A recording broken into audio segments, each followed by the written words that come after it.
ইতিমধ্যেই প্রকাশিত হয়েছে এসআইআর এর চূড়ান্ত তালিকা। সেই তালিকায় বাঁকুড়া জেলায় বেশ কিছু নাম বাদ গিয়েছে। এবার নতুন তথ্য সামনে এলো। জানা যাচ্ছে এসআইআর এর চূড়ান্ত তালিকায় বাদ পড়েছে জেলার এক বিজেপি নেতার নাম। বাঁকুড়া ১ নম্বর ব্লকের অন্তর্গত জগদ্দল্লা গ্রামের বাসিন্দা রাকেশ চট্টরাজ। তিনি বিজেপির ৪ নম্বর মণ্ডলের সহ সভাপতি। দীর্ঘ কয়েক পুরুষ ধরে তারা ওই জগদ্দল্লা গ্রামের বাসিন্দা। ভোটার লিস্টে তার বাবা মার নাম থাকলেও নাম নেই তার। নামের ওপরে পরিষ্কার হরফে লেখা রয়েছে ডিলিট। ভোটার তালিকার শুনানিতে তাকে ডাকা হয়েছিল। কমিশনের গাইডলাইন অনুযায়ী সমস্ত তথ্যও পেশ করেছিলেন, কিন্তু কোনো এক অজানা কারণে তার নাম বাতিল হয়েছে। রাকেশ চট্টরাজের দাবি, নির্বাচন কমিশন একটি সাংবিধানিক সংস্থা হলেও এসআইআর প্রক্রিয়া পরিচালনা করার দায়িত্ব ছিল রাজ্য সরকারের আধিকারিকদের। তিনি বিজেপি করেন বলে রাজ্য সরকারের আধিকারিকদের কাজে লাগিয়ে রাজ্যের শাসক দল ইচ্ছাকৃতভাবে তার নাম বাতিল করেছে। রাকেশ চট্টরাজ ঠিক কি বলছেন নাম বাদ যাওয়া নিয়ে শোনাব।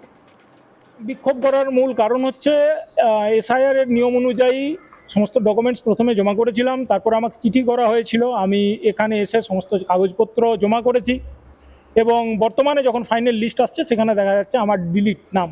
এবং ঘটনাচক্রে এটাও স্পষ্ট, আমার বাবা মা দুজনেরই নাম বর্তমান আছে। তো যার বাবা মা এই দেশীয় নাগরিক, তাহলে আমি জন্মসূত্রে এই দেশীয় নাগরিক, আমার নাম ভোটার লিস্টে কেন বাদ হলো? হ্যাঁ, শুনানিতে ডাকা হয়েছিল, সমস্ত ডকুমেন্টস নেওয়া হয়েছে এবং আমরা অনুমান করছি যেহেতু আমি বিজেপি কর্মী সেহেতু ইচ্ছাকৃতভাবে কোনো ফর্ম জমা করে আমার নামটা ডিলিট করা হয়েছে। নিশ্চয়ই প্রশাসনের সহযোগিতায় করেছে শাসক দল। আমরা বিজেপি থাকায় অসুবিধা কার হবে? শাসক দলের, অবভিয়াসলি। আপনি বিজেপি কি পদে রয়েছে? আমি ৪ নম্বর মণ্ডলের সহসভাপতি। আমার নামই বাদ। এসআইআর তো বিশেষ করে বলছিল বিজেপির পক্ষ থেকে যে এসআইআর হবে, এসআইআর হলে বৈধ ভোটার তালিকা হবে। নিশ্চয়ই সেটা হয়, সেটা আমি মনে করি। কারণ দেখুন, আর্টিকেল 324 অনুযায়ী নির্বাচন কমিশন একটা ইন্ডিপেন্ডেন্ট বডি, সে কাজ করার জন্য রাজ্য প্রশাসনকে ব্যবহার করছে। এগুলো প্রশাসনিক স্তরের দুর্নীতি, এখানে তৃণমূলের মদত আছে, এখানে বিজেপির করণীয় কিছু নেই। আমরা চাই বৈধ ভোটার থাক, কিন্তু তার মানে এই নয় যে আমার সাতপুরুষ যেখানে বাস করছে সেখান থেকে আমার নাম বাদ হয়ে যাবে। আপনারা দেখেছেন মিডিয়াতে কয়েকদিন আগেও, এখনও আপনাদের দৌলতে আমরা দেখছি সে কিছু শেখ আনসারি ফানসারি কারু, তার বাবার নাম আর ছেলের নাম স্বপন কুমার মুখোপাধ্যায় মিডিয়ায় আসছে। এগুলো বাদ হওয়া দরকার। কিন্তু আমার বাবা মা বর্তমানে এখানে ভোটার, তারা জীবিত, আমি কিভাবে ডিলিট হই? হ্যাঁ, এটা বিচারাধীন হতে পারে যে তাদের ইনসাফিসিয়েন্ট ডকুমেন্ট মনে হয়েছে, তার জন্য তারা আরও ডকুমেন্ট চেয়ে থাকতে পারেন, হঠাৎ করে বাদ। কিন্তু পুরো বিষয়টা তো নির্বাচন কমিশন দেখে। দেখুন, বাড়িতে আমি বাজার করে নিয়ে যাই, মা রান্না করে, রান্নায় নুন কম বেশি হলে আমি মাকে বলবো, আমাকে বলার কিছু নেই। আমি বাজার করে র মেটেরিয়াল জোগাড় করছি।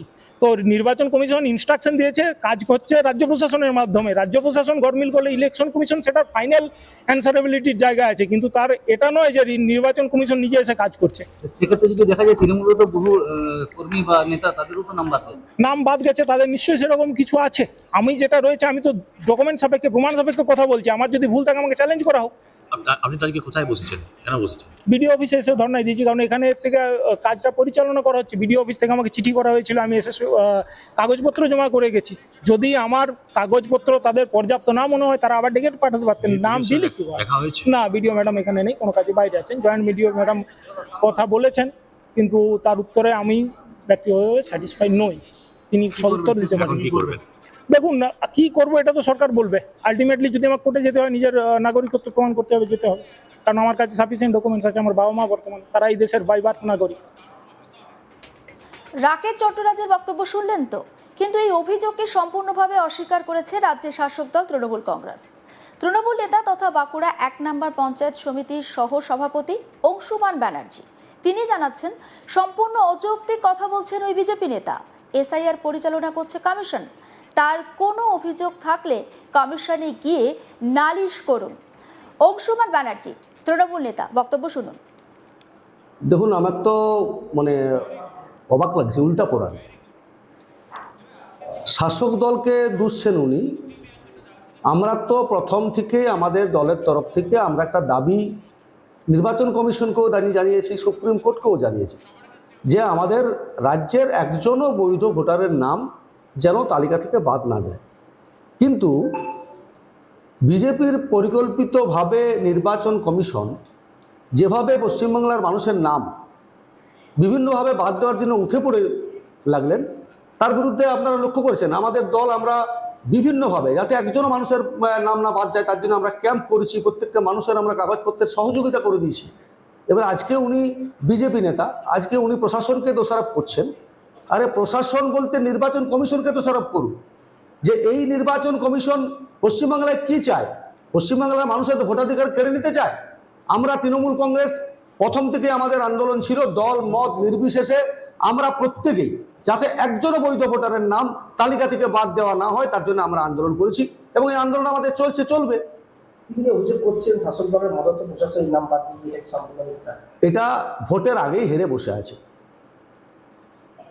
সামনে বিধানসভা নির্বাচন, যখন সারা রাজ্যের মানুষ বৈধ ভোটারদের নাম বাদ দেওয়ার জন্য বিভিন্নভাবে আপনি দেখুন মতুয়ারা আন্দোলন করছে, তখন এখানে বিজেপির একজন কোন নেতৃত্ব অঞ্চলের তার নাম বাদ গেছে বলে উনি প্রশাসনকে দোষারোপ করছেন।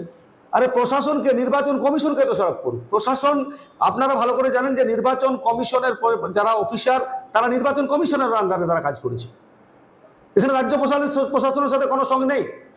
ভোটের আগেই বাঁকুড়া 1 নম্বর ব্লকে হেরে বসে আছে, বিধানসভা নির্বাচনে ব্যাপক ভোটে হারবে সেই ভয় থেকে, সেই আতঙ্ক থেকে খবরের শিরোনামে আসার জন্য এইসব নাটক করছে। এবার দেখে নিন আমাদের প্রতিনিধি নির্ভীক চৌধুরীর একটি প্রতিবেদন। লজিক্যাল ডিসক্রিপেন্সিতে ডাকার পরেও পূর্ণাঙ্গভাবে নাম বাদ গেল বিজেপি নেতার।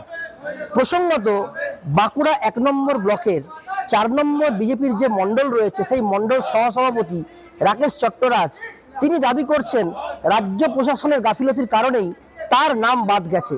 কিন্তু দেখা গেছে যে ভোটার তালিকায় তার বাবা এবং তার মার নাম রীতিমতন জলজল করছে। কিন্তু কি কারণে বাদ, এতে তিনি প্রশ্ন তুলছেন যে কোনোভাবে কোনো রকম কোনো ফর্ম ফিল আপ করে শাসক দলের মদতে প্রশাসন এই গাফিলতি করেছে। তাকে যখন প্রশ্ন করা হয় দিকে দিকে অনেক তৃণমূল নেতারও নাম বাদ যাচ্ছে, তিনি বলছেন যে তার বৈধভাবে ভোটার তালিকায় থাকার জন্য তার যাবতীয় নথি রয়েছে এবং তা সুষ্ঠু নথি, যে কোনো মুহূর্তে কমিশন বা আদালত তাকে চ্যালেঞ্জ করতেই পারে। সেখানে কিন্তু স্পষ্টতই তিনি দর্শাবেন যে তিনি এই দেশেরই নাগরিক। কিন্তু কি কারণে তার নাম বাদ গেল এটা নিয়ে যেমন একটা রাজনৈতিক চাপানোদের সৃষ্টি হচ্ছে, তেমনি সৃষ্টি হচ্ছে এসআইআর প্রক্রিয়ার সম্পূর্ণ যে সংশোধনীর বিষয়টা। এখন দেখার বিষয় এটাই, আদেও এই বিজেপি নেতার নাম কি বৈধভাবে ভোটার তালিকাতে স্থান পাবে নাকি চিরতরে বাদ হয়ে যাবে তার নাম।